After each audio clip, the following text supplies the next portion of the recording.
Sunday the 4th of October 2020 is we will be racing at Hollywood Bets Greyville, an 8-race card, and it's always a pleasure to welcome Graham into the studio. Graham, welcome. Lovely to have you here as always as the co-presenter, and exciting racing this weekend. Yeah, once again, the Sunday-Monday configuration was, for us, a bit of a hard day on Wednesday, although one has to say very few of the winners were not entirely without credentials. Interesting weekend ahead, lots of rain forecast, Warren, lots of rain. So we're in for a very wet weekend. Now we're scheduled to be on the turf on Sunday. We record this on Friday morning, so there's still 48 hours and more to go before the actual race day. We're on the poly on Monday. But I would suggest to all of our viewers that they keep a close eye on the changes, because it is forecast to be a very wet weekend throughout, from Friday, Saturday, Sunday. There's no respite as far as rain is concerned, which is good news from the point of view that we've been very dry, dams are getting a bit low. But so for racing, we may yet have to confirm that we're on the turf track on Monday.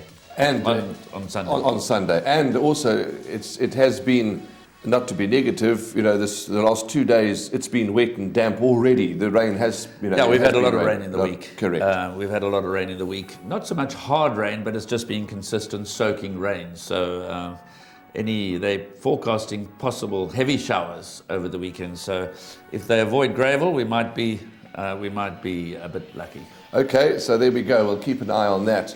But certainly our gardens and dams are enjoying the water.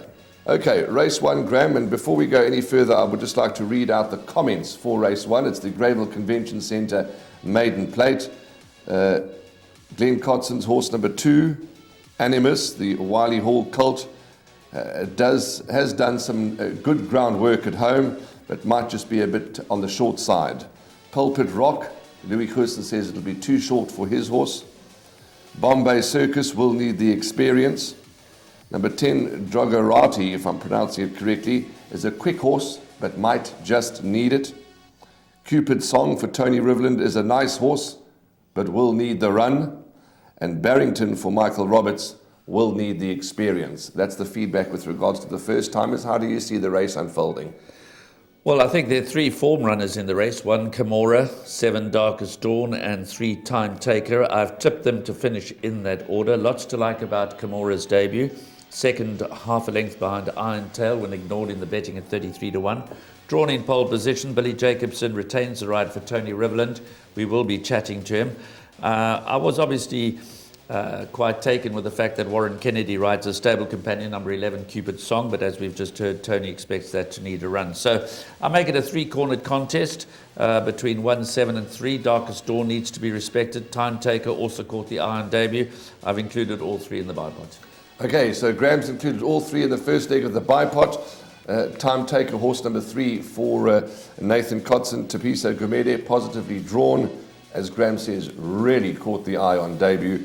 And if he had to win, there would be no surprised faces on the racecourse. And he could, in my opinion, possibly be a banker for the bipod.